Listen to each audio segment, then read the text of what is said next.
Yo, Shortbox Nation, this is Botter, and I'm here to tell you right now that con season starts early this year with the return of Northeast Florida's premier anime, comic book, and sci-fi event, Collective Con. That's right, Northeast Florida's largest pop culture convention returns for its 10th year on March 8th through the 10th at the Prime Osborne Center in Jacksonville, Florida. 10 years of Collective Con, they're pulling all the stops out to make sure this is a can't-miss event. And the guest list they got going, don't even get me started on the guest list. I mean, they've got A-list celebrity guests and voice actors from some of your favorite movies, anime, and video games like Elijah Wood and Sean Ashton, Ray Park, Trisha Helfer, Ross Marquand, Max Middleman, and Bo-Katan herself will be there, Katie Sackhoff. Tell me what other convention is giving you the opportunity to meet Frodo and Sam from Lord of the Rings, Darth Maul, and One Punch Man all under the same roof.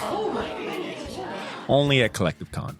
And if you're looking to get some of your favorite comics signed, or if you want to get an original sketch from some of the best comic artists in the world, well, you're in luck, because there'll be plenty of comic and creator guests there, like DC comic artist extraordinaire Clay Mann, Harvey Award-nominated illustrator John Taylor Christopher, Marvel and DC cover artist Chris Stevens, and acclaimed Star Wars author Timothy Zahn. They'll all be at Collective Con this year. And if you're looking to bring the family, or if you want to make a weekend out of it, you're in luck, because there'll be so much going on at Collective Con that weekend in the form of vendors, fan panels, video game tournaments, cosplay contests, after parties, and a bunch of fan events. You can purchase single and 3-day weekend passes now using the link in this episode's show notes, or by going to collectivecon.com to book your tickets and hotel. Buy your tickets now, and I'll see you at Collective Con, March 8th through the 10th. Now let's start the show. Ladies and gentlemen, I present to you the Shortbox Podcast, Season 7.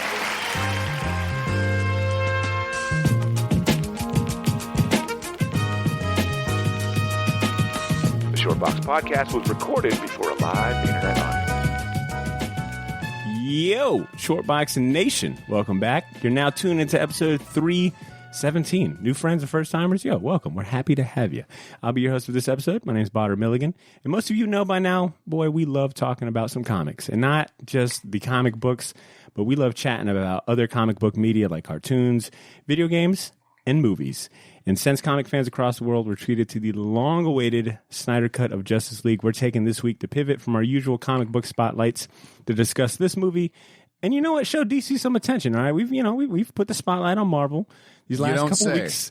Pretty heavy. I mean, just the occasional Marvel love every now and then. But you know what? It's time to go ahead and show DC some love this week. And the best part is, it won't take us 4 hours to do it, all right? We're going to respect your time. Wow. But look, but before we get into that, I'd like to introduce my team that'll take part in the conversation today. Starting with my right-hand man and longtime co-host, who's here with me in the Shortbox studio today. It says our Cordero. Do you bleed? I do. A lot, actually. I have that disease where I bleed a lot. Oh, okay. Oh, you have that disease where I bleed a lot? Oh, my God. It's called being human. All right. And in the spirit of the Justice League, we reached out to some of our own super friends to join us. You've heard them. You've heard one of them already in our recent WandaVision finale episode. But for this episode, we've got the full power of the two-man team that make up the Wait For It podcast, a fellow Jacksonville-based pop culture podcast hosted by Mr. Phil Smith and Eric Cerna. What up, Phil? What up, Eric?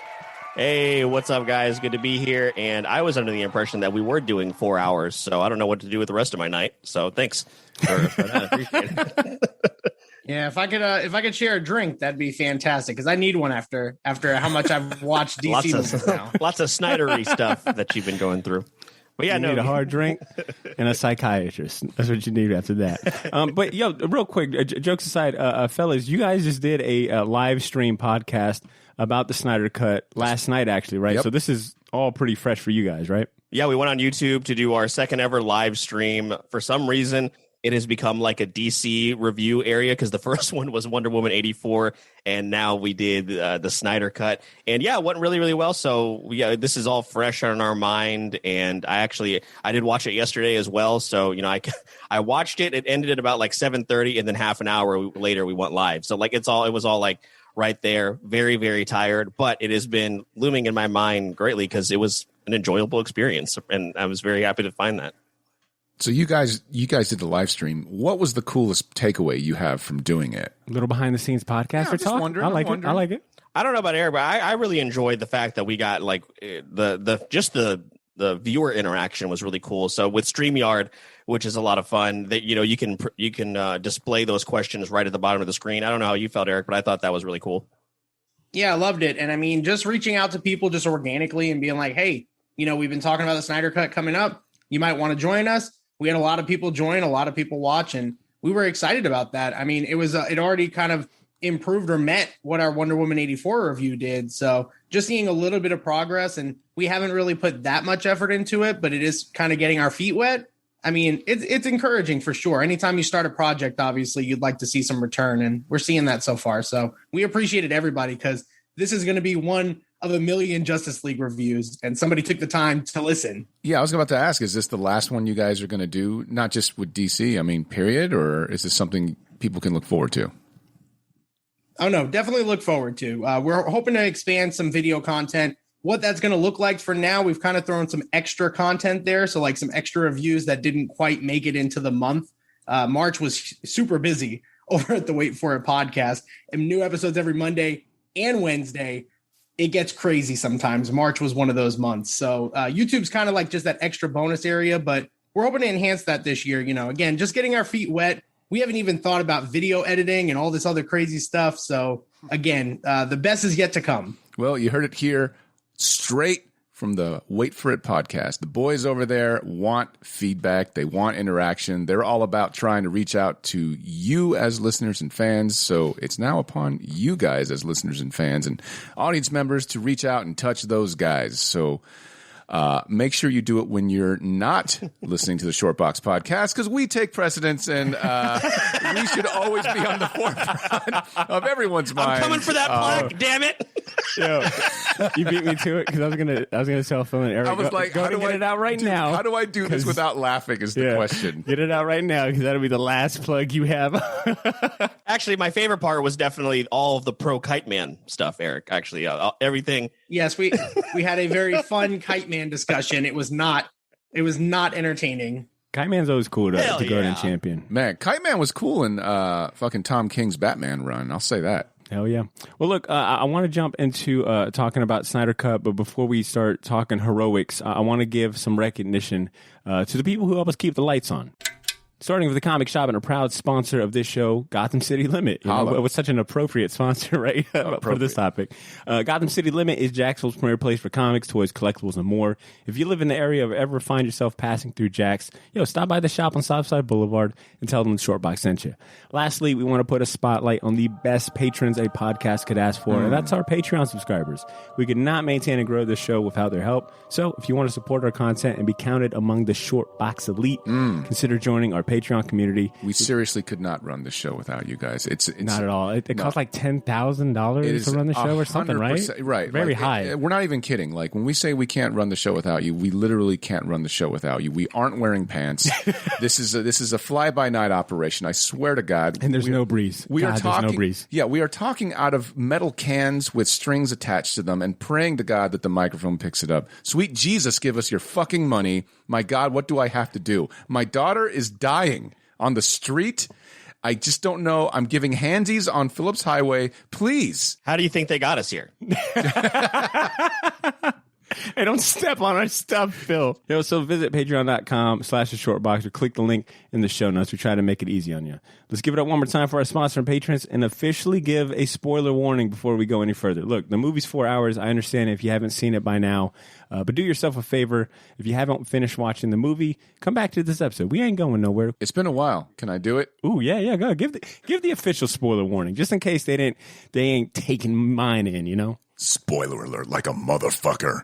Thank you, X-rated Optimus Prime. Going forward, the rest of this episode will be chock full of spoilers that might ruin the movie if you haven't watched it. Don't say I didn't warn you. Yep. So we're jumping right on in. So I was talking to, I think it was my sister. She was like, what is this Snyder Cut everyone's talking about? Why are they re-releasing the same Justice League movie, et cetera, et cetera? And I said, Samira, don't ever call my phone. I am joking. You're dead to me. If she is listening, Samira, I'm so sorry. It was just a joke. I got to do this for the show. Beat the fuck out of you, dude. But anyway, so I thought it would be kind of good to go to level set, man, for anyone that maybe doesn't know the backstory about the Snyder Cut or is still kind of scratching their head why we got the Justice League movie again, but only longer. Could you kind of explain what the Snyder Cut is? Longer and better, in my opinion. First, let's just talk about the fans, right? Anytime you look at Justice League, the Snyder Cut, you look it up on the internet, you go to the Googles and you type in those words, the first thing you're going to see, probably more than once, is fans. The word fans. Fans. Because that's kind of what got this movement started, right? The original Justice League movie was shot probably about 90% of the way done by Zack Snyder, right? His glorious vision, which was meant to be 2 films. Unfortunately, him and his family they had a tragedy. I believe his daughter committed suicide, if I'm not mistaken. And they tried to push on him and his wife, who is also an executive producer of the film. It was just too hard, and they had to back out of the project, right? But hey, DC, actually, I shouldn't say DC, Warner Brothers wanted to put a movie out, and they decided to release a version that wasn't necessarily in line with Zack Snyder's vision. And that version was kind of finished by Joss Whedon, which, isn't uncommon as far as Hollywood is concerned. When Stanley Kubrick passed away while he was making AI, Steven Spielberg finished that film for him. For better or for worse, that's what we got, right? So we got a version of the Justice League that wasn't really Zack Snyder's vision, but it kept the studio execs happy because they had something to compete with the boys at Marvel. Now, the fans were clamoring like, wait a minute, there was this other cut that existed. There was going to be 2 movies. Wait, there was going to be 5 movies? Hold on. Somebody please release the cut that Zack Snyder had. Well, the thing is, the man was grieving over the loss of a loved one. He didn't really finish his cut. Like, there wasn't a movie. There was a bunch of stuff shot, but it wasn't edited. So essentially, HBO Max decided in a crazy, uncharacteristic move to let an artist have full creative control over a project that should have been dead in the water, that they didn't want to back in the first place, for the sake of maybe we can get some revenue off of it.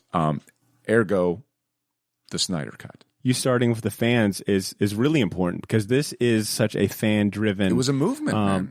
Exactly. Movement is a really good word. Release the Snyder Cut started right around the time that the theatrical release came out in 2017. Like, shortly after that, fans had gotten wind of, wait, this is not Snyder's original vision. Like, there's right. a different version of it. And I mean, for the next, I want to say about 2 years, the movement was hella strong. I mean, you had fans reaching out to execs at AT&T as well as Warner Brothers when the merger happened. There was online campaign, or like crowdfunding campaigns to help with like advertising campaigns. They were also donating to the American Foundation of Suicide Prevention. Right. They were buying billboards and ad spaces to promote the movie. They were renting airplanes to fly banners that read "Release the Snyder Cut" over like Warner Brothers Studios.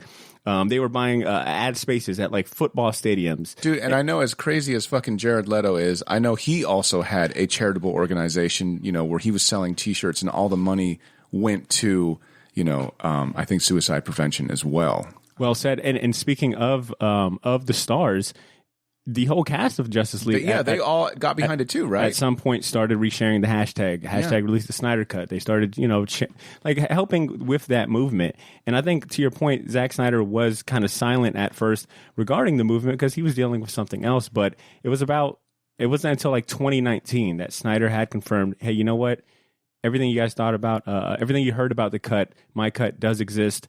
It's partially done. I'm gonna need another $30 million to shoot it, but Warner Brothers, like you said, had backed him up, and I think the project ended up costing $70 million. I was about to say $30 million is not that bad, considering Joss Whedon pretty much had 2 movies in the can. All he had to do was finish them. But call it hubris, call it whatever, call it director ego. He wanted to do a lot of reshoots, and they kind of boggle the mind. Like, it's almost, man, I'm not going to get on this, hatred of the Justice League cut just because a lot of people have, right? I forgot people call that. Dude, there's a lot of hate going on. The dude basically had a job to do. He did the job. Now, what I can't forgive is spending over $100 million on reshoots and the bad jokes that came out of it, right? I can't blame him for doing the job, but the jokes are horrible. They're terrible. If you watch the Joss Whedon cut and then you watch the Zack Snyder cut and you'll be like, why is Batman so fucking silly? This is the fucking Dark Knight detective. Why isn't he fucking charming? Why doesn't he fucking have a character arc? Like, no, he's like, can you point me which way to Atlantis? It's like, you wasted. You had hundreds of extras come back. You got everyone in the camera crew to come back. You got actors to come back. That all costs money for the sake of one silly ass joke. Nah, son, I'm sorry. And I'll shoot Josh Whedon some bail because he did have a lot of constraints from Warner Brothers. They make it like a Marvel movie. that might strongly be the case, but they gave him the parameters of, look, this movie needs to be under 2 hours. It's got to be underneath 2 hours. We need it brighter. We need it more, family friendly, Right. more jokey. We need you to apply that Marvel magic. Change the aspect ratio, change the saturation. Like it's crazy. Yeah, for sure. And I bring this up only because I think it's I important. swear to God, Phil and Eric are on the show still. I swear to God. I bring this up only to kind of paint the reaction from the larger audience. But if you go on Rotten Tomatoes right now, that original theatrical cut is sitting at a 40% critic review and a 71% fan review versus the Snyder cut that we got that has exceptionally way better response so far. 73% critic review and then 96% fan response. But you know what? Let's go and shift gears and talk about Zack Snyder's Justice League. I think we've given a pretty good overview of the history and how we got here. And if someone wants to go deeper into that, Google's got plenty of links for that. Phil and Eric, I wanted to start with you guys. And Phil, you can kick us off. I wanted to get like your opening statement, man. Like, give us a few sentences that encapsulates your overall feelings about the movie. And then we'll get into detail further on in the show.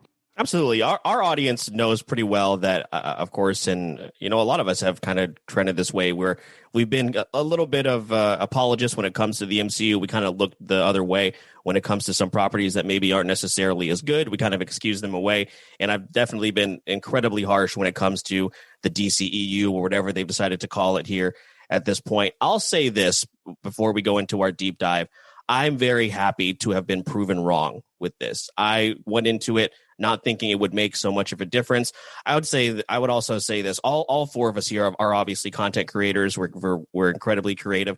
Anybody that's listening to this that has not watched the movie, if you're a creative type that has fallen just short of completion when it comes to any type of project, go support someone who went through an unspeakable tragedy, went through hell, that finally got to complete their vision. That's a fucking great point, man.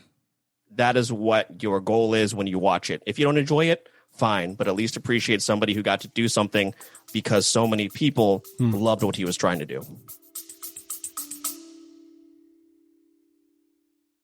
Yo, this is Botter. Sorry for interrupting this episode, but I'll keep it brief. I wanted to let you know about a massive sale we have going on over at the Shortbox store on all of our merchandise and apparel. That's theshortboxstore.bigcartel.com. You can now save 20% off your entire order using the discount code YOO, Y-O-O. So if you've been waiting for the right time to finally buy that gauntlet snapback, or if you ever wanted to buy any of the shirts you see me wear on the podcast, well, now's your chance to get them for a steal. We still have a few sizes left of everything, but they won't last long, and once they're gone, they are gone. And then I mentioned that all of our apparel is screen printed on high quality material. None of that heat transfer or direct to garment stuff. Our shirts are some of the most comfortable ones you'll ever wear, and the hats look even better in person. So wear your support for the Shortbox Nation proudly, knowing that you're going to look damn good doing it. Get to theshortboxstore.bigcartel.com as soon as you can, and don't forget to use that discount code YOO, Y-O-O, to save 20% off your entire order. All of this information can be found in this episode's show notes if you want to get there faster.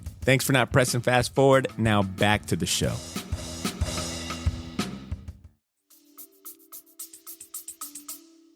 My shit's short and sweet. I don't understand. But I think it's Superman, good. I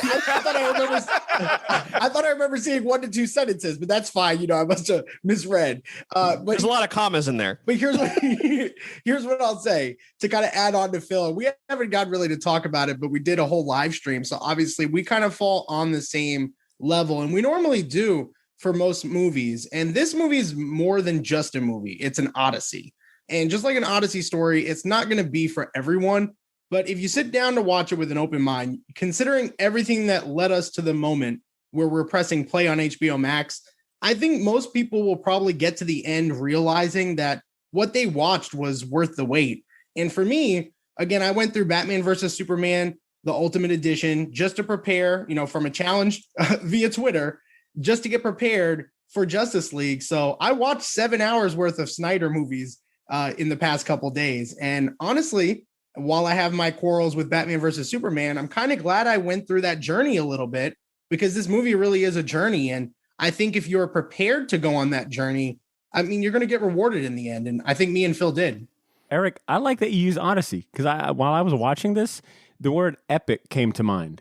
And I think the length of time definitely has something to do with it. But I think Odyssey is a really good description of it. I was going to say also, I think it's a bit of a curiosity as well, in the sense that we are getting a chance to come back into a world that I don't think is going to be revisited, right? This was just basically, we're going back in time, right? A time where there was going to be a Batman movie where Joe Manganiello was going to play Deathstroke and Ben Affleck was going to be Batman. He was going to write and direct it. And, a lot of lost potential. Right. And Mara from the Justice League didn't have that crazy ass red hair and she didn't speak with an accent. And Wonder Woman's fucking killing people. They had never said her name before this film. They called her Wonder Woman in this movie. First time, it's a strange thing. It's a very strange thing we got a chance to take part of. And I love that you guys are both basically saying hey, for better or worse, the artist got a chance to finish his painting. I went in kind of thinking there is no way that this movie is that much different that it warrants 4 hours or it'll completely convince me. But I'll admit I definitely was wrong. This movie is, when you look at the differences, when you can hone in on the key differences between the Whedon or the theatrical version and this one, and then to also apply the fact that Snyder got to see his vision in full, it's inspiring. I'll definitely say that. I wanted to mention, for anyone that kind of remembers the theatrical version, is there any significant differences that stood out to you that you want to note? I mean, right off the bat, right, with no CGI Superman mouth, on a camera phone. Mustache Gate wasn't a factor, yeah. They started the movie off that way. I mean, what a terrible, what a lack of self-awareness to start that movie off in that manner. And then what an amazing amount of awareness for Snyder to start off from where Batman versus Superman left off. Minutes after. Minutes. There's problems early on in this movie. Don't get me wrong. Again, we've pretty much spoken a lot of praise. This is not a perfect movie, but I forgave a lot of things early on, and I was patient because the movie felt like it was continuous from where I had just left off. Again, watching the Ultimate Edition helped me personally, but even if I hadn't watched it, I would have known, oh, well, that makes sense. This is picking up right after Batman versus Superman. This is the direction they're going. Even a casual viewer would get that. In the Justice League movie, I mean, Jesus Christ, you watch that and you're like, what am I getting myself into? Is this a clone? What is this? I don't know what that I think I remember, is. Eric, we were in theaters and I remember looking over to you and being like, oh my God, this is what we're in for another 2 hours. Rough. Being immediately worried. And then it goes to, I think in that theatrical cut, and then it goes to Batman dangling somebody over the edge, dangling fucking Bill Tinch from Mindhunter off the fucking side of a building because he thinks the fear will bring the parademons, and it's like, what the fuck? That criminal happened to know a lot about. Right, he had all the By the way, my name's Exposition. Had all the details. That's really funny. So, I'll go through a quick list of mine, and you guys feel free to chime in. So, you guys brought up I think because Snyder wasn't using any of Whedon's script on this, that jokey kind of trademark, jokey, sarcastic tone that's been known for Whedon's films. It's called Bathos. Bathos, thank you, was absent. We also got to see Darkseid as a more integral character.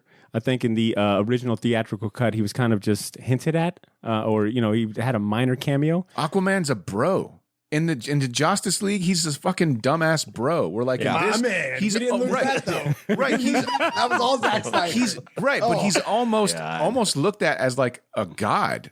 Like he's worshipped, literally worshipped by those fucking Icelandic or Norwegian people. Like, Well, they're willing to sing for him and smell his jacket. That was that was kind of I was like, this is going on for a long time. But let's see what else I got noted here. Cyborg and he had something to do. yeah, Cyborg's backstory was a lot more fleshed out. It was a story. The Yes. Justice League, he didn't have him fucking do shit. Steppenwolf also had I think a bigger. I think his purpose was a little more clear. He had an arc. There He you wasn't go. like, An arc. Thank you. I am man who get thing. Yep. Like it was Mother. like, yeah, right, I love you, mother. right. Oh God. I think they also kind of adjusted or changed a little bit how they brought back Superman. I think in this version, the actual act of bringing back Superman, Flash, having to incorporate like his Speed Force in that bath was slightly done a little different. I don't remember. Very much so in the sense that they said this is good storytelling. We're like in the Justice League version, it was like we have to do it at this exact time, at this exact moment, and blah blah blah. And it's like, aren't you the Flash? And also, couldn't they just drop it again? No, we didn't. Well, fuck it, let's do it again. Bloop, drop it again.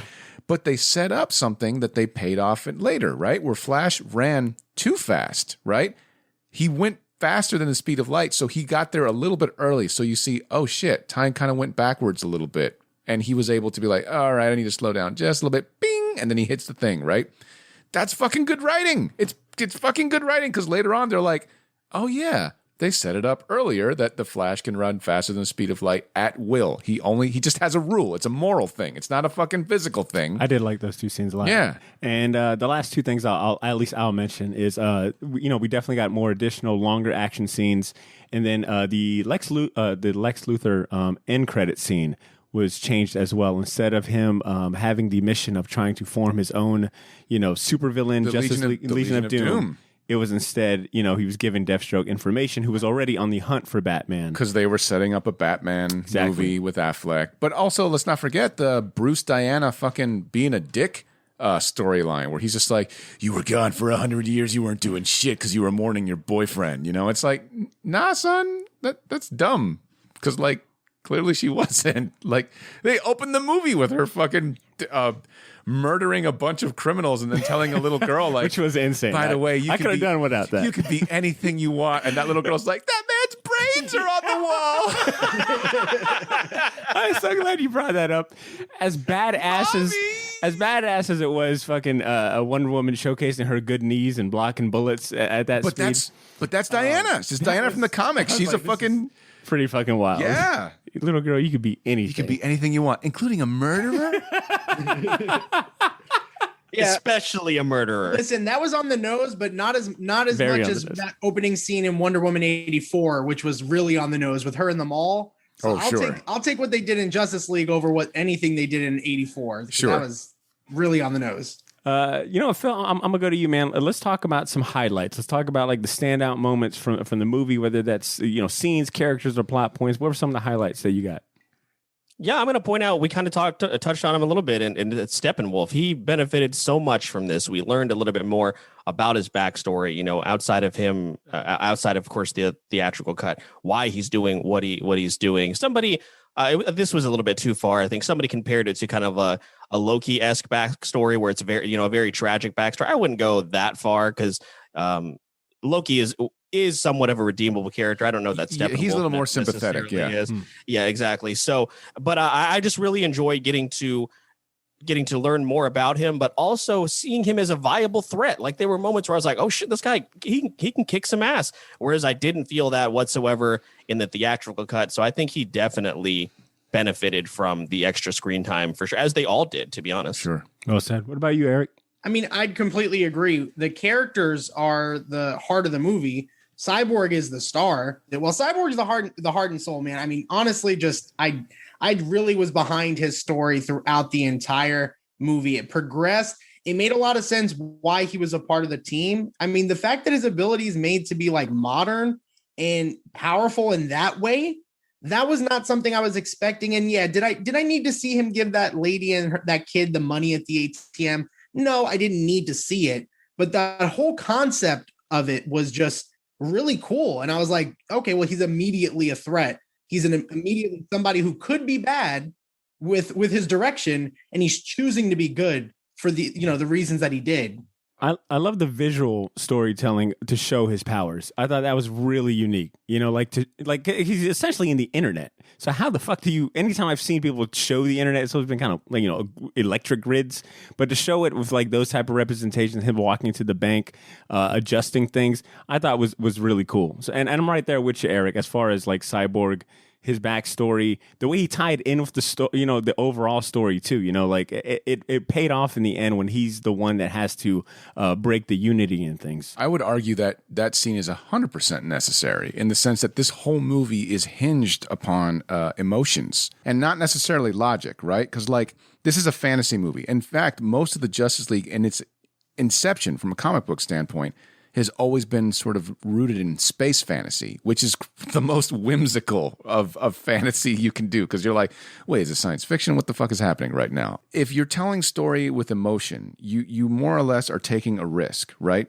So like what you said, right? Like the logic behind it, yeah, maybe you don't need that, right? But like if the story is hinged upon emotion, logic is out the window, and now you're watching the movie for the sake of, okay, you need to see what's emotionally integral to this character. And if he is the heart of the movie, which Zack Snyder, by the way, he did say, I don't know if you know this or not, but you nailed it, man. Like Snyder said, Cyborg is the heart of the movie. He said, I wanted him to be the heart of the movie. And it's probably why Chris Nolan and Chris Nolan's wife, when they saw the theatrical cut, they told Zack Snyder, don't watch it. Like that's a real story. Like they were like, don't watch it. And blatant what they did to Cyborg. I mean, very clear with everything with Ray Fisher. Yeah. I mean, I wasn't into that whole story. I knew it from afar, but I've started to pay more close attention to some of those allegations and some of those things, because you can't watch that, especially as a filmmaker, a fan, anything. You can't watch that, even as an executive who wants to make money. Sure. You can't watch that and say, oh yeah, what Joss Whedon did was going to be better. Like it just doesn't work and it doesn't make sense. And it's not even just Cyborg. It's like all these characters. Wonder Woman's a complete badass in this film. In the first film, all I remember was her ass, because that's all they kept showing me. And that's not right. That's not right. That's not what I wanted to remember Wonder Woman for. She should be a badass in her own right. She's a god.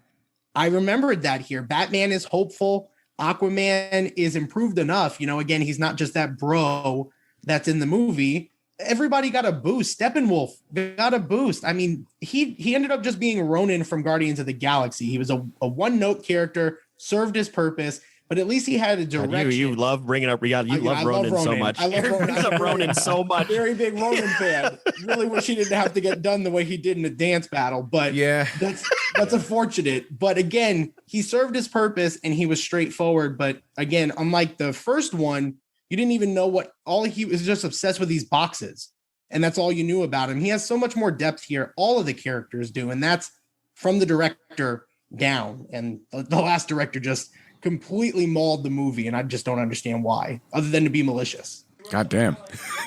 Yo, Eric is not here. Eric is saying all the shit I want to say, so I'm good. You said go for it. I said I wasn't going to. I'm happy. I'm happy. Take it. You can't take it back now. It's over. I love it. See, what were some of the highlights for you? So, I'm a big Batman fan. That's an understatement to say the least.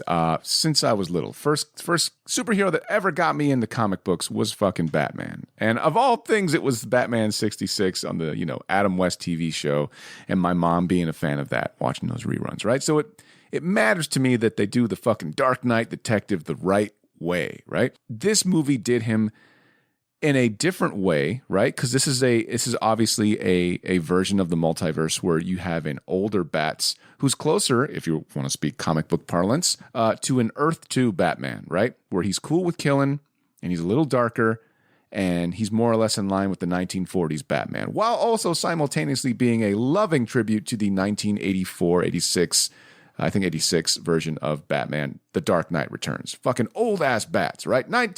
He's fucking 55 years old. He's an old man. That said, it is important to me that they treat this guy with respect. And right out the gate, they show Batfleck show up in that little town, and he not only has no jokes, but is charming, and he speaks more than one language. and all of the weird, snarky, sarcastic, silliness is gone. So one of the highlights is they did Batman the right way, in my opinion, right? And he had an arc, right? He goes from being in Batman versus Superman, for better or for worse, a murderous, sort of cynical, sort of like nihilistic kind of guy, to saying words like, hey, Master Wayne, how do you know that, Superman is going to show up? And he's like, faith, Alfred, faith. Which, by the way, guys, I'm going to drop some fucking British culture on your asses. And also, hopefully, it'll improve your opinion of the Dark Knight detective and the relationship he has with Alfred, right? So anytime in England, you know where we got the term Mr. from? Do you guys know? Okay, so originally, people were called Master. So, like, I would look at Botter and I'd be like, oh, Master Milligan, how are you? Or whatever. And he would look like Master Cordero, pretty good. It was like the term.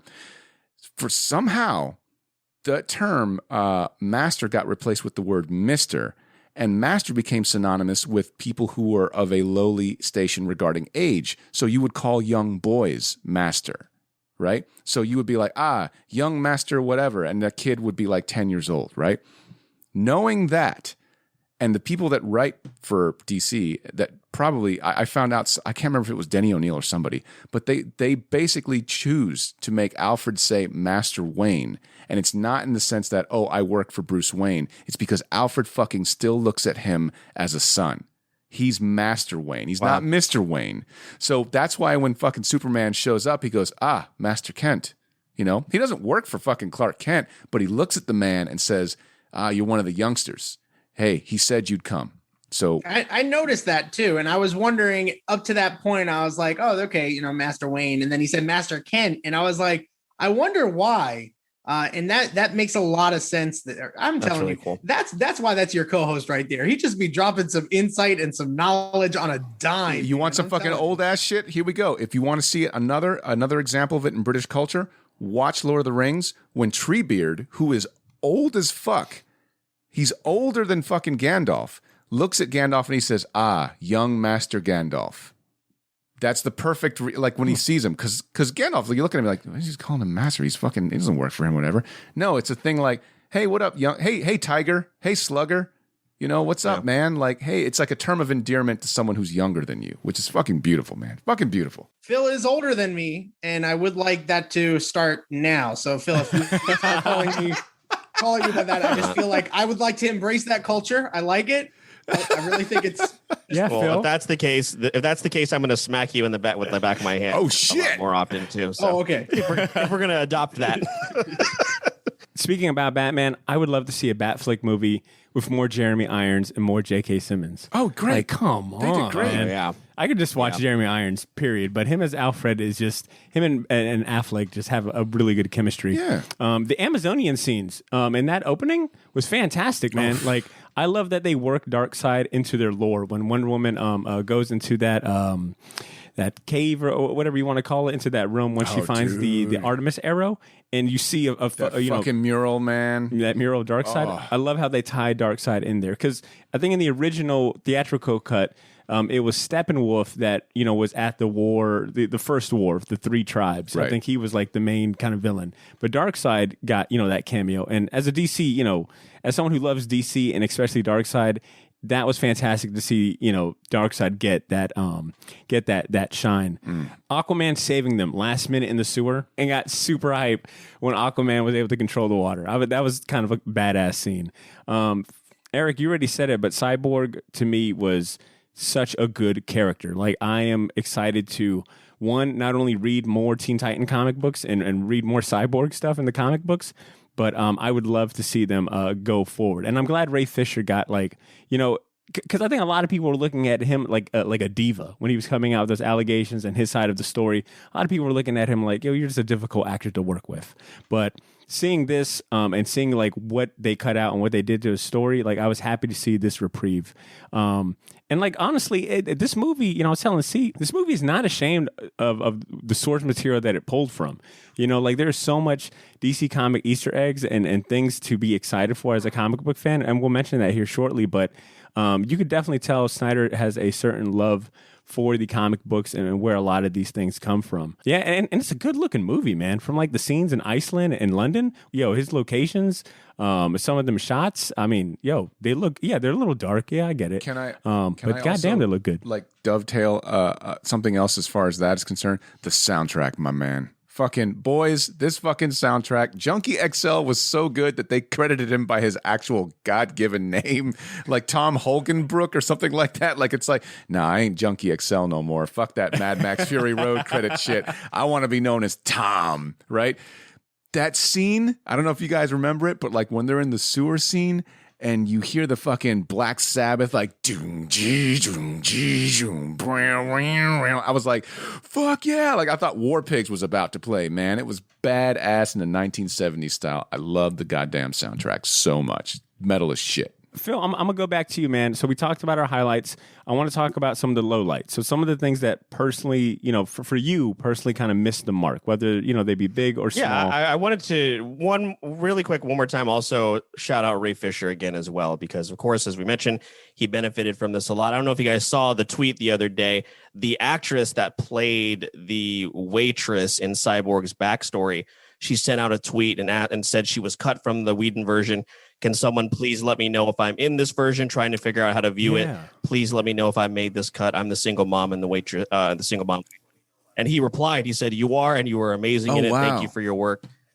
Awesome. So just wanted to bring that up because, again, like you guys said, a lot of people I think were kind of against him. They were kind of combating what he was saying, and then now, of course, a lot of people are coming out and saying the same thing. But we won't get into that. But I just wanted to point out another great thing that Ray Fisher did. Sure stuff. But as far as things that kind of missed the mark, and these are a couple of things that that we talked about, of course, when we did our live stream last night. One thing is the use of slow-mo. I get it in certain instances.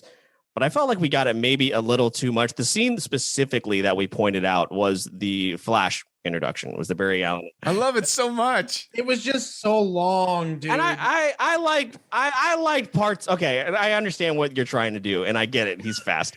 But at that point, they'd already used the. To be fair, at that point, they'd already used the slow mo. All the slow mo they had on Aquaman, just sitting there getting wet. So, like, again, it just didn't help. Look, right here, hold on. Get rid of the slow mo from Aquaman. Leave the slow mo from the Flash, because in the theatrical cut, did we even see the Flash do anything heroic before he was recruited? Agreed. Like fucking nothing fucking heroic. The Flash character, outside of hitting on Wonder Woman and being a rookie and talking about brunch, was irrelevant in the first movie. Yep. So I totally get it. But I'm watching saying, Rick and Morty. At some point, I honestly thought, this is where I knew it was taking too long, to Phil's point. When he grabbed the hot dog, I saw the bun and I looked for the ketchup and the mustard because I thought he was going to make a hot dog. In the amount of time in slow-mo, I thought he was actually going to put it together. That's how long it was taking. That's good pacing, because when he comes back, he's got a cover story. He's like, I always bring a meat snack. Oh, my God. I start Monday. I was telling you, it took a long time to get I see. The only thing with that scene that kind of bothered me was, I was like, why is he touching this girl that he doesn't even know yet? I thought that was kind of weird. Cancel the Snyder Cut. Lock up the Snyder Cut. Phil, to your point, I did have a joke. I was like, man, this movie could have been 2 hours without all the slow-mo. Oh, yeah, absolutely. We didn't have to be there for 4 hours if you just sped some shit up a little bit. I mean, but no, that and then we already talked about it too. The Icelandic singing montage of him going back into the sea. I was like, oh my God. I've got to be early on. I was a little worried. I was definitely a little worried. And then as it went on, I was like, okay, there's definitely something here. But there were a couple points where I was like, oh shit, here we go again.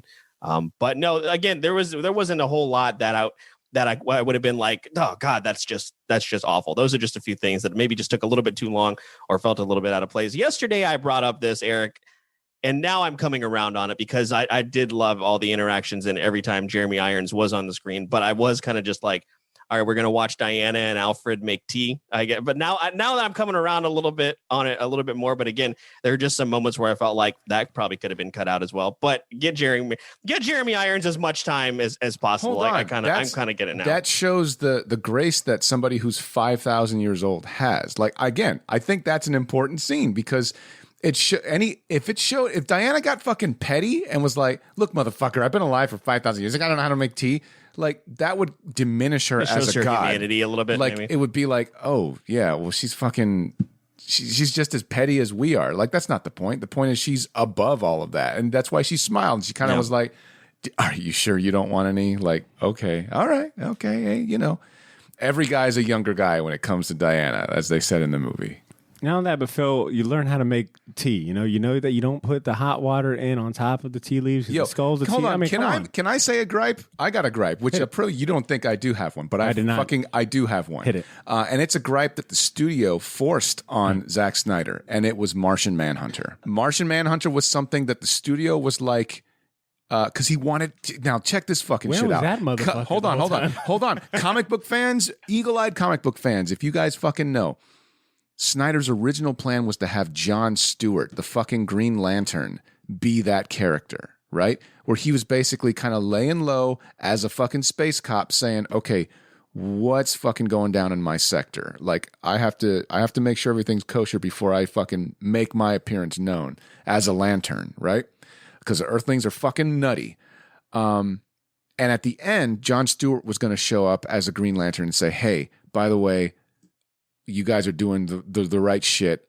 I'd like to fucking throw my chips in with you as a lantern of this sector, And, Batman would have been like, what the fuck's a lantern? Like, are you fucking kidding me right now?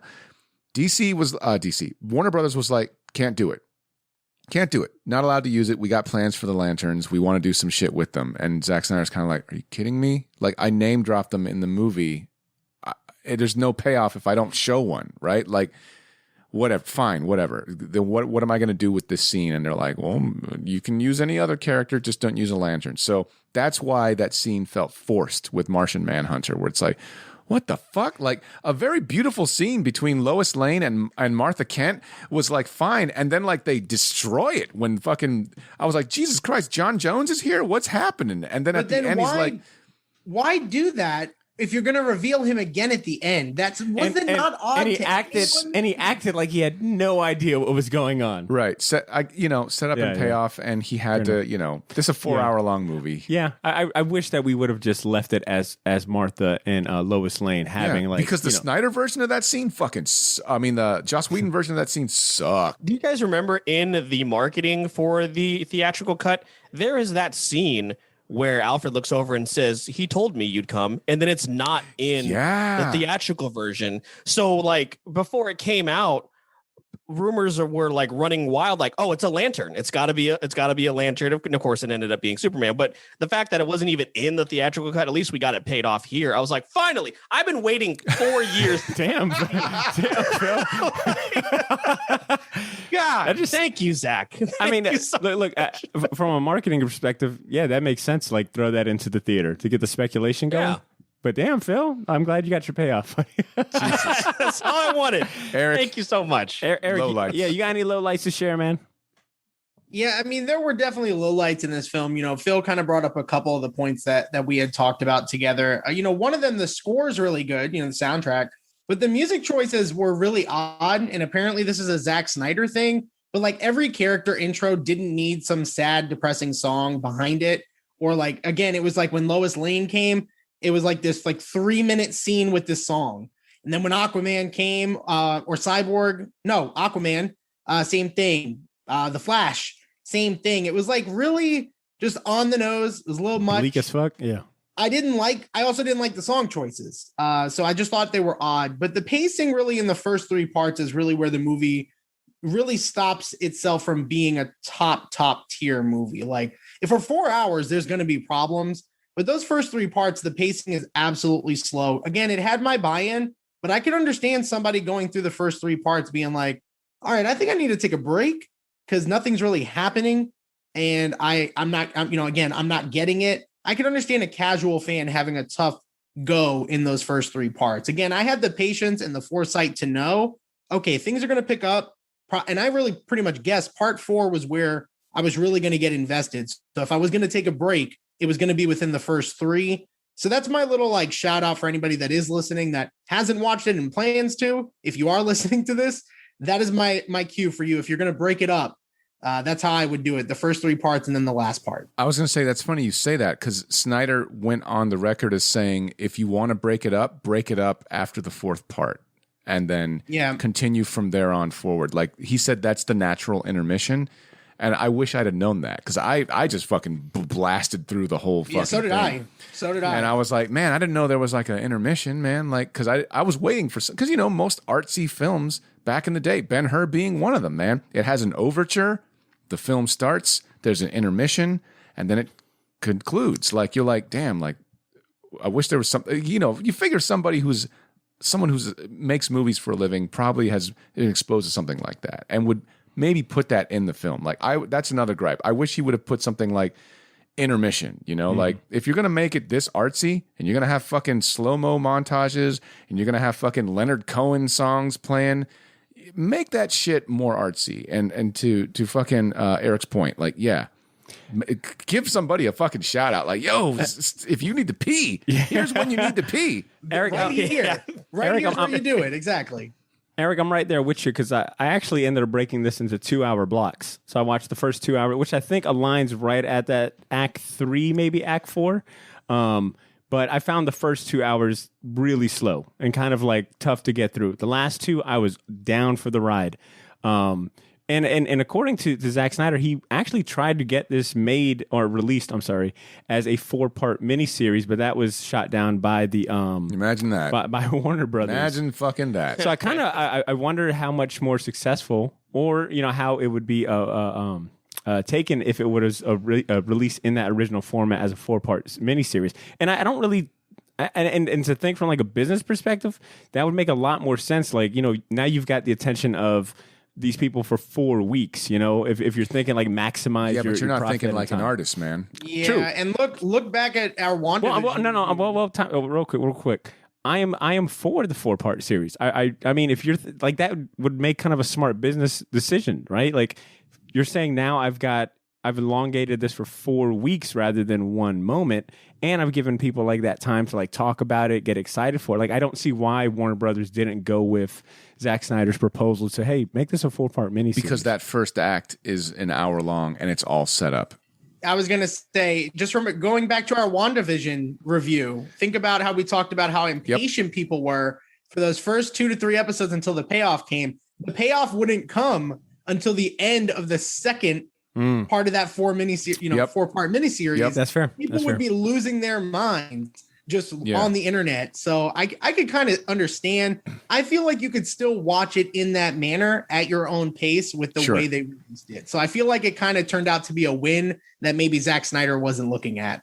Also, I guess to get on Bodder's side of that, though, I mean, they would have had the opportunity to say March is for the Snyderverse, then they're going head to head for a few weeks with WandaVision, and then at the end of the month there's Falcon and the Winter Soldier, and then you have that week in between where there's nothing going on. So I'm again not surprised that they turned it down, but there was a way that they could have marketed this, like Snyder's March or DC March or something like that, something HBO Max would have done. But the thing is that this is supposed to be like 2 movies in a 5-movie franchise that he kind of had to smush in there. Like, I don't know how much I'm sure you guys did as soon as you fucking got done watching it, I'm sure you did all the background, what the fuck was supposed to happen with this shit? The whole idea that this was going to be like a 5-movie thing, and that, we were going to have essentially a movie where the whole Nightmare universe existed, and it's them trying to do this weird, go back in time with the cosmic treadmill and get fucking Bruce Wayne. I want it so badly. I know, man. I know. It's like you said, this is an odyssey and a curiosity. It's like fucking, we get to go on a journey, but also see the world that never was, we're living in the fucking Nightmare universe. We're we don't get to see any of this shit. And I'm looking at Botter like, you sent a boy wonder to do a man's job. Dude, my favorite part of the whole movie. I don't know why. And we're going to probably get there. I'm going to just wait. Hell yeah. God, I loved it so much. Words cannot describe. And I know not everybody felt like that. So I'm going to save that. Contraire, my little fish stick. Oh my goodness. Don't get me started. Well, I think this is a good spot to go ahead and go on a commercial break. We got some bills to pay. Let's go ahead and play this quick commercial. We'll be right back to talk about some of the end scenes and some comic Easter eggs. So stay tuned. Hey, Shortbox Nation. Sorry for the interruption, but we want to talk about one of our favorite comic shops that happens to be a proud sponsor of this here podcast. You're talking about Gotham City Limits. Whoa, Batman, what are you doing here? It's just me, Potter at sea. I've got laryngitis. But you know what doesn't have laryngitis? Jacksonville's premier location for comic books, collectibles, toys, and more. Oh, and don't forget, pool customers get 10% off their comics. Shut up, I'm talking now, punk. Gotham City Limits offers free bags and boards. And 20% off trades and hardcovers. I don't need a Robin for this ad spot. But Batman, you're forgetting about the most important part about Gotham City Limit. It's a comic shop welcome to everyone, for the diehard collectors and the new fans. I told you I'm not Batman. But have Alfred get the car ready. I'm rich, so it's on me. We're going to Gotham City Limits to spend some money on comics. So we left off getting right into the end scenes, and that kind of is the next thing I wanted to talk about with some of these end scenes and stingers. Like I had mentioned in the beginning, that was one of the changes. One of the more notable changes compared to the theatrical cut was that Lex Luthor and Deathstroke ending. You know, the purpose of Deathstroke being there was different, but we also got that extended kind of viewing of I'm assuming this was supposed to be maybe the next movie or part of Snyder's 5-movie plan. The next 3 movies. Okay, next 3. Thank you. Was this Nightmare World?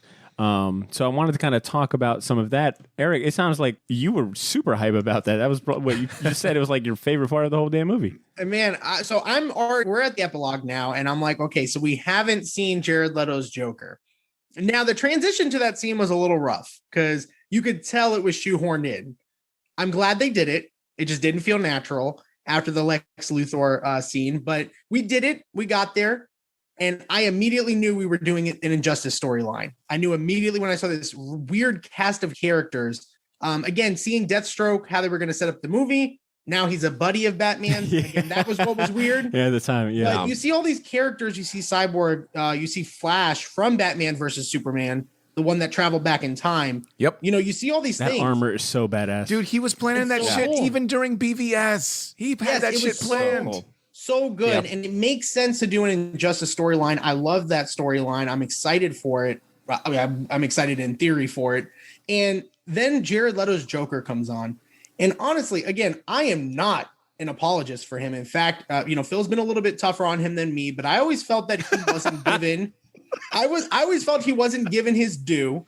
I'm not saying there needs to be, another cut for the Suicide Squad, but I would be interested to see what else he might have provided there. But I don't even think that would have changed a lot of people's minds. This Joker, though, I loved it. Every single second of that interaction between him and Batman, I can totally see why Zack Snyder said, if this is going to be my last hurrah, I want to have a scene between Batman and Joker. And that scene right there, that line right there, you send a boy wonder to do a man's job.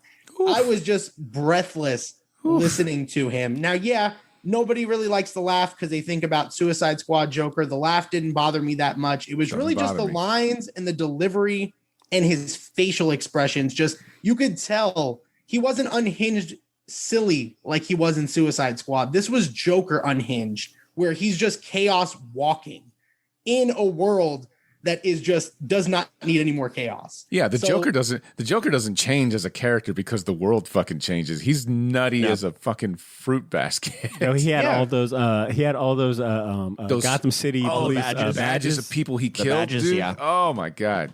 So good. So much layered there. So the nightmare scene was awesome. Batman saying, "I will fucking kill you." And also. when I finally kill you, and I will fucking kill you. It just so fucking good. It made me not only want the Batman solo film with Deathstroke, who is a favorite character of mine. I love that casting.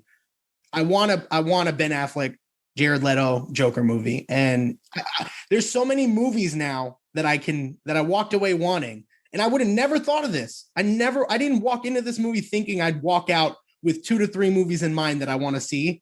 And here I am. And I feel really, really sad. Yo, fuck you, Warner Brothers. I'm just kidding. Warner Brothers, hire me. Yeah, there's a lot of lost opportunities here, not even missed, because again, they're there for the taking. I just don't think, and we can talk about that, but I just don't think that Warner Bros is gonna go the direction they missed it. I mean, they just missed it completely. Right. So many people are like, you never know, man. He might come back. I'm like, no. Man, I don't think it's going to happen. I mean, now Phil brought up a great point that, 4 years ago, 3 years ago, whatever it is, we never would have seen a Snyder cut coming. Like we wouldn't have. Sure. I never thought we would. I never thought we would get to this point, and here we are. But as Eric mentioned, the way that he has, if you've seen any of his interviews post the release, he's being pretty open about what was going to happen. He was going to do this and do that. So he's not playing it very close to the chest. So, right. Maybe he is. And also, this is also something I brought up as well, is emotionally, is he ready to take this on? That's another thing. Again? Right. Yeah. Like he got fucked royally. We absolutely want it. But can he mentally and physically, get through this again for our sake? Now, of course, he loves the fans. We wouldn't be here without any of them.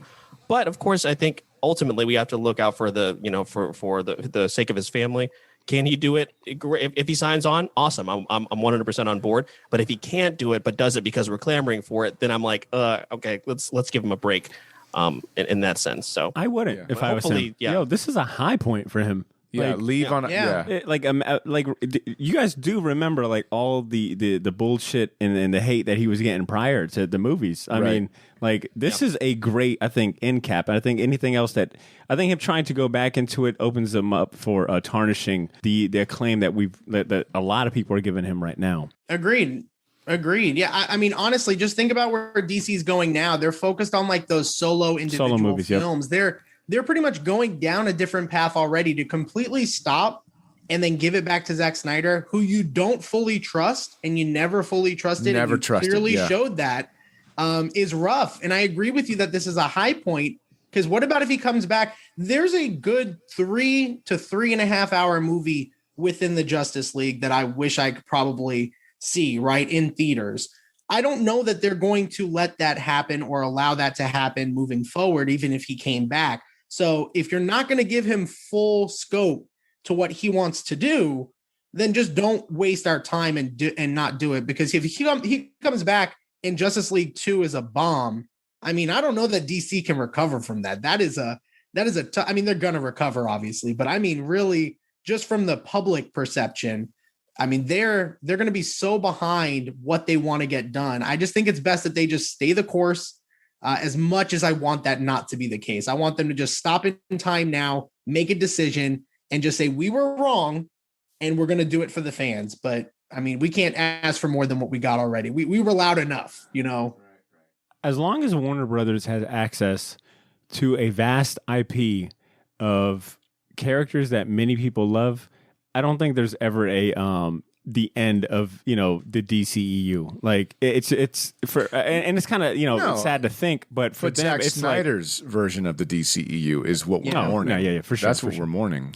I wanted to kind of shift focus and have a chance to kind of geek out over some of the comic book Easter eggs and those clear comic book references that we caught. Dude, my boy Ryan Choi, director of nanotechnology, he eventually becomes the fucking Atom Smasher. That was a fucking sweet reference when I saw that, because I was like, that's kind of cool. Look, DC, the one thing that they've been good at is basically taking existing characters within the comics and just shoving them in, as opposed to making up characters for the sake of the movie. It's like, no, you have a whole rich world to draw on. Why not just make this person that person, right? So it's like, yes, fucking Atom Smasher. There he is right there. They didn't say his name up until the end, right? Like they saved it, which I thought was really fucking rad, because I was like, man, who is this? Because they were like, that's your thing. He's like, yep, that's my thing. And then I was like, it is his thing. And he was cut from the theatrical version, correct? Wasn't he in? Yep. Crispus Allen from Gotham City Central. People that read fucking Brubaker know that he is he's one of the good cops as far as, Gotham City is concerned. They're a rarity. He eventually becomes the Spectre, which is fucking sweet. I think my favorite Easter egg, personally, from the comic books is the Dark Knight Returns reference, which everybody's like, yeah, no fucking shit. Affleck is he's a fucking entirely as a Dark Knight Returns reference. Nay, good friends. I will say this. You like how I created people to disagree with? For no I was like, whatsoever. Who are these people? You're like, who are these people disagreeing with you? The end sequence where you see Affleck staring up on top of the bat tank, straight out the fucking comics. And if that wasn't enough, like I was like, cool, that's cool. The Bat Tank's there. Yeah, it's straight out of, Dark Knight Returns. Nah, motherfucker. The goddamn people that he's just apprehended are, if you zoom in real close, they're the fucking mutants gang from the comic book. They got the little sweet ass visors with the fucking 80s style. And I was like, God damn, that shit's woo. And I think another eagle-eyed person will see that when Steppenwolf was interrogating that one Atlantean that looked like Andy Samberg, he fucking whipped out the Starro, the little weird thing that crawled up on his head and basically showed what his mind was thinking without having to interrogate him. That's a classic Justice League reference. Starro was one of the very first villains that the Justice League fought, I think, if not the first villain. And it's basically this weird alien that, it's an organic thing. So it's kind of like more or less like in this world, Starro's more or less just a tool that Steppenwolf uses. Not really actually Starro, but it looks just like him. Fucking sweet. Jimmy Olsen from the original Superman movie. He's the fucking cop that is talking to Lois. So if you watch the 1970s Superman with Christopher Reeve and he's like, hey, golly, Mr. Kent and blah, blah, blah, that's fucking Jimmy. Like, it's so cool to see. And I think, man, I don't remember. I think he checks his watch at one point, which is a fucking reference to Jimmy Olsen having a special watch that Superman gave him and say, hey, whenever you're in trouble, you're my pal. And that was fucking cheesy as shit, but goddamn it, they put it in the goddamn movie, man. That shit's delicious. Yeah, that's legit. Like I said, I think you took all the good Easter eggs. You're goddamn right I did. Mine are more general, just like geeking out over like, very comic booky stuff, but like, and I don't think it's any surprise for anyone that listens to the Short Box on a regular basis that, we all love, Jack Kirby here. So seeing things like the boom tubes. Oh yeah, dude. Granny Goodness. In that back, even having Desaad play a more like kind of a recurring role, but like the inclusion of Darkseid, Apocalypse. A lot more. Yeah, exactly, a lot more. Like as a Kirby fan and someone who appreciates like Fourth World and what he's contributed to DC in that regard, like it's it's funny. Like I think Botter, you and I are more or less kind of tainted as far as our bias is concerned because we're both huge comic book heads. And when we look at a movie like Justice League or we watch a Marvel movie, it's an embarrassment of riches because it's like, pick which Kirby do you like? Do you like Jack Kirby when he was with Marvel or do you like fucking Jack Kirby when he's fucking whipping out the cosmic shit for DC? It's a fucking delicious, awesome three meal course all the way. Like, you can't go wrong. Like it's a win-win scenario. So this movie, or at least this cut of the movie, leaned in a lot more into the comic book Easter eggs and the source material. Like I said, I feel like it's an unabashed comic book, just movie. It felt good to watch. And see, I was curious, man. Do you have any recommendations as far as like supplemental reading that if someone was watching the movie and they wanted to like immediately read a comic book that might evoke the same emotion or follow along? What would I know you're going to be on board with this one. Mike Mignola, Cosmic Odyssey. Yeah, it's a damn good one. Yeah. Because that deals a lot with Darkseid. Definitely. Hell, he's the central villain. Yes. And it deals a lot with some of the same sort of like visual set pieces where you see parademons flying around in Gotham City, and Batman trying to figure out what the fuck is this shit. And I'll also, of course, I'm always going to throw up Frank Miller's The Dark Knight Returns. It's a 4-issue miniseries that basically put Batman on the map and inspired anything and everything Batman that is currently going on right now. I would argue more so than Denny O'Neil's influence on Batman. The two I'll add to that. Speaking only because Eric, I love that you were able to catch the Injustice reference with that nightmare ending. There was a really good comic book adaptation of Injustice. Matter of fact, I think there's like volumes. If I'm not mistaken, I believe it started out as a comic book and they made it into a video game, but I could be easily wrong on that. I want to say the comic preceded the video game, but regardless, there's a really good comic book series based on Injustice that goes well into the lore. I think if the video game came out first, they set up the initial premise of, Superman losing his wife, Lois Lane and his child because of the Joker. Right. And then this, it becomes, would he be evil Superman.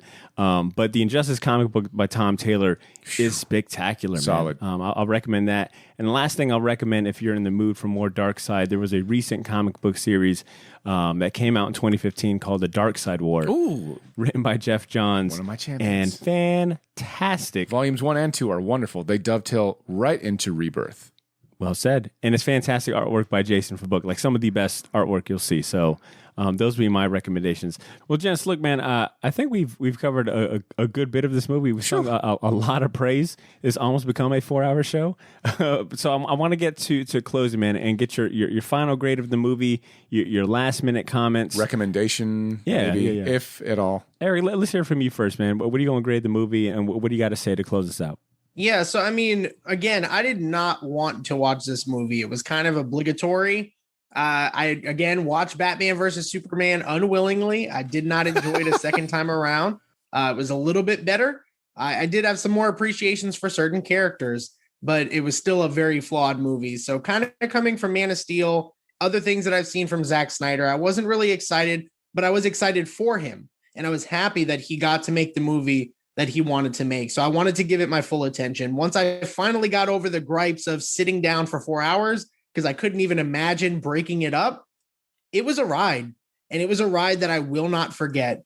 It's a ride that is going to probably be one time. They're going to shut the ride down after, and I'm never going to I get to relive it a little bit, but that's about it. There's no sequels. There's no nothing. I have to come to terms with that. So when I look at this as just a movie that I enjoyed, I mean, I can't give this thing, if we're grading it for you guys, I think you guys give it like a letter grade, right? So I'm going to give it like a solid B+.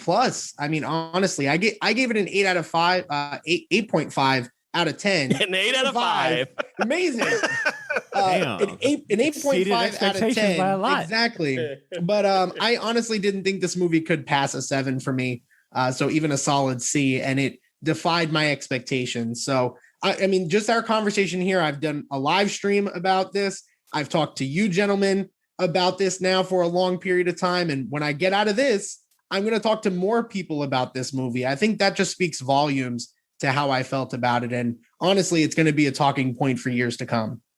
Well said, Eric. Damn. What about you, Phil? Now you got to follow up with that, Phil. That's right. Yeah, I know. He got to go first that time around. So that's fair, actually. Yeah, again, as I talked about earlier, I was incredibly happy to be wrong about this, because like Eric, I was really dreading sitting down and spending 4 hours of my day to watch a movie that I in my head that I already knew was not very good. That is what I had thought in my mind. I was like, why am I going to watch an extra 2 hours of a film that I don't think is going to make that much of a difference? And holy shit, I'm so glad that I was wrong. Again, like what we talked about, just getting to see someone who went through what he did, finalize his vision is fantastic. I don't know that it necessarily needed to be 4 hours, but we got what we got. Ultimately, one thing too to keep in mind is you kind of come away from this a little sad that we're probably not going to see a payoff, and most likely you're not going to see a payoff for a lot of these things, which is really, really unfortunate. But last night I gave it an 8 out of 10, so that equates to I guess a B, which is, again, like Eric said, I didn't expect it to be more than a 6 or a 7 when it came down to it. So I absolutely think that it is a must watch. And if you have to break it up into pieces, then absolutely go ahead and do that. You can watch part 1 and 2, 3 and 4, and then 5 and 6, and the epilogue. You can, it's perfectly fine to do that. And then just like I said last night, if anything, watch it for Zach and also watch it for Autumn. So hell yeah. I think you guys know for sure. Good stuff. Good stuff. What about you, C? I'm going to give it an A-, man. Just because, only because you're asking me personally, right? Yeah. And because it's my personal view, and I'm not speaking as an objective person, I'm speaking subjectively, right? This is fucking me. I'm giving it an A- just because, man, goddamn, we got to see a lot of fucking Kirby love in this movie. And I love Jack Kirby so much. We both know this. The idea that this is the first movie we got to see Darkseid in, right? Like, that door has been opened. So if DC ever decides to do something in the future with this motherfucker, all bets are off, right? Like, somebody already paved the way, for better or for worse, we got to see it. So I'm just happy that it got made, and we got to see what happens when an artist gets to come back, right? Like, there's that famous story of Rembrandt, who, whenever he had his paintings shown in the Louvre, he would sneak into the Louvre and like do touch-ups on his own work, and they're like, sir, you can't do that. Like, he's like, it's my painting, I'm allowed to fucking do it. It's like, it's done. Just leave it alone. Like, it's completed. It's hanging in the Louvre, for God's sakes.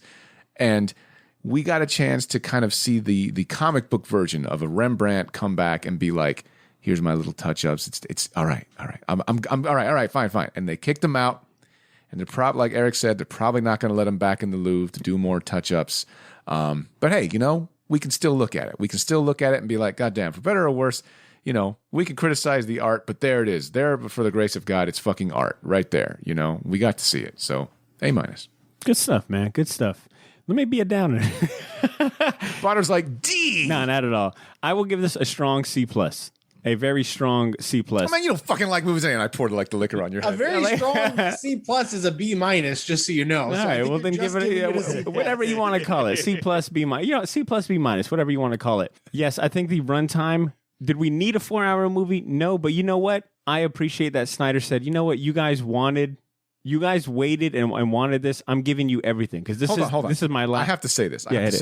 The only, you guys realize the only reason it's 4 hours is because he had 5 movies planned and he knew we're not going on this ride again. So he's like, I got to fucking get all this out. And he said it like, I understand. I'm just saying. The 4-hour thing should not like really a crazy person when we still had that Icelandic scene where they sing and she smells the jacket. There's several scenes like that where it's necessary. I don't think we needed it, but again. Also, did Aquaman get out of the ocean with the shirt on and then took it off to go back in? Yeah. Like, can we? So wait, let's also talk about how he fucking littered. Like, he drank that fucking alcohol and threw it in I said the same thing. I was like, well, I can't respect the fucking ocean. I was like, oh my God, this guy's rebel. I can't respect the ocean if the king of the fucking ocean. If Aquaman don't respect the ocean, like, it's like, that's how you, how else would you show he's fucking Bring punk rock? back my straws. Yeah. Aquaman says, fuck the ocean. Runtime aside, it's a very cool looking action movie, and it is like a comic book love letter. Like, it is so appealing to a comic book fan, and I enjoyed it from that aspect. My grade kind of stems from my original issue that it wasn't that inspiring to me. Like, it's still overly bleak. And I think my problems come down to Superman. Like, for a character that we spent a lot of time as the focal kind of plot point that they needed to bring back Superman, I expected so much more from him. The decision to have him in that black costume is still kind of a weird one to me. I think there was an opportunity to make him much more, I don't know, inspiring. Like, so like if the costume was white, you'd be cool with it, though, right? No, or red and blue. Or red and blue. Is that what you're trying to say? Or red and blue. But I just felt like he was kind of wasted. Like, he comes back just to be the muscle and doesn't really interact with the team or give them that unifying. I don't know, just something. It was missing that emotional connection. As cool as everything looked, it was missing that emotional connection for me. It was missing just that something, whether it was a speech, maybe more dialogue. It was just missing something that made me care about all the characters as a whole. I really liked Cyborg. I really enjoyed fucking Batman as well. But that's kind of where the buck stops for me. And there's way too many characters in here that represent like the best of comic books, the best of superheroes, for me not to like all of them and something. It was just missing just that unifying glue. But other than that, like, it's a cool ass movie with tons of comic book Easter eggs and things that like I enjoyed. And Phil and Eric, or really I think Eric, I was the same way. I was like, there's no way that 4 hours is going to be enough to convince me. But I was really glad to be like mistaken. Like, oh wow, this is a different movie. Like, yeah, damn, this dude's vision vastly differed from what they offered us. And that's a damn shame that he didn't get it. It's almost like his story is a lot more important than the movie. Like, this was a chance for an artist to see his vision after a very traumatic experience. Shit, when I watch BVS, I'm going to look at that shit like a metaphor for the movie industry. Like, fucking Warner Brothers stabbing the shit out of fucking Zack Snyder at the end of it. He's like, and fucking yelling, and the mother boxes are like the fans. They're like, yeah, we gonna wake up and fucking make this shit happen. You think they'll release this thing in theaters like in a few months? Man, I don't know. Would you guys go see it? Oof. Spend 4 hours in the theater? I would. They'd have to put in an intermission. Yeah. They would have to put in an intermission. The good thing is I've already seen it. So it's like, if I need to fucking take a break, I'll just roll out and get some snacks and come back, and we're good. Go play some Guitar Hero at the Tinseltown Arcade. Click, at Tinseltown. I will say that if they do reduce it down to 3 hours, maybe 3 hours 15, that'll be enough for me to say, do I want to watch this in theaters for that experience with a group of people, maybe like a private party too? Like, because I don't know if you guys have done that, but in the theaters, that's a great experience while we can have Except it. we saw Wonder Woman 84. Which was, that wasn't pleasant. But I would do it. I would do it at that point. But, again, will they do that? I don't think so. I think there is a fucking A++ 2 hour movie in here, like somewhere. Like cut some of the fat. There's no fat. I don't think artistically there is no fat because everything that's in there I think there's a reason why he put it in there. And right down to the sappy music. Like most of the gripes that all of us have had are not really pacing gripes. They're artistic gripes. It's like, well, I didn't like this song placed here, or I didn't think this was here. Those are like artistic choices that Zack Snyder made. So either you like Zack Snyder's style or you don't. I think from a pacing perspective, no one really said anything about like, well, the only gripe you might have is the 4 hour gripe, in which case that's wiped out the window when you realize I'm never going to have a chance to play in this sandbox again. I need to fucking shove all this shit in here while also maintaining some artistic integrity. That's all. I think anything shorter would be an insult to the man's art. He gave us everything and the kitchen sink. Yeah, 2 and a half hours seems a little short, but like I said, that like 3 hours, 3:15, I feel like is just the sweet spot. I think that would get at least general audiences, that opportunity to watch it in theaters. Not really, because again, the first three parts is a slow burn, and a slow burn's not for everybody. But this movie wasn't for general audiences. Goddamn to right. that point, that's why I enjoyed it. Do I think this is the Justice League we would have gotten in whatever year it was, 2017? No. So again, I can appreciate it for what it is. And I think to Bodder's point, that's why moving forward, Zack Snyder is going to be out of the chair and is not coming back because it just doesn't make sense to put yourself through that again. The grind of having to meet not only the studio's expectations, but this movie made me realize how much the theaters play an impact on directors and filmmakers on having to fill these slots every single day in the movie. And the longer your movie is, the less slots there are. And you have to fill those seats. In a post-pandemic world, I wouldn't even dream of trying to release a 3 to 4 hour movie in theaters. It'd be nuts. Why would you go back to an abusive relationship? That you know what? My CDs are in his truck. Wait, what? you said, why would I go back to an abusive relationship? I said, all my CDs are still in his truck. I don't think that's how it works. That's awesome. Phil is not a reflection of the Way For It podcast. No, he's literally one of the hosts. Yo, like he has a reflection if I've ever seen one. I love how at the beginning of the show, both Phil and Eric were very courteous. And like they didn't talk over anybody, and then like by the end of it, they're like, like they're just one of like it's like, yo, wait, these motherfuckers have no respect for even themselves. Like I'm gonna talk. Anyway, thanks for joining us on the Wait For It podcast. We really you know what it is? Every Monday and Wednesday. You know what it is? It's because they realize, we're on the short box. We don't need to have manners, manners or respect. I was gonna say we're home, but okay, yeah, no manners is good.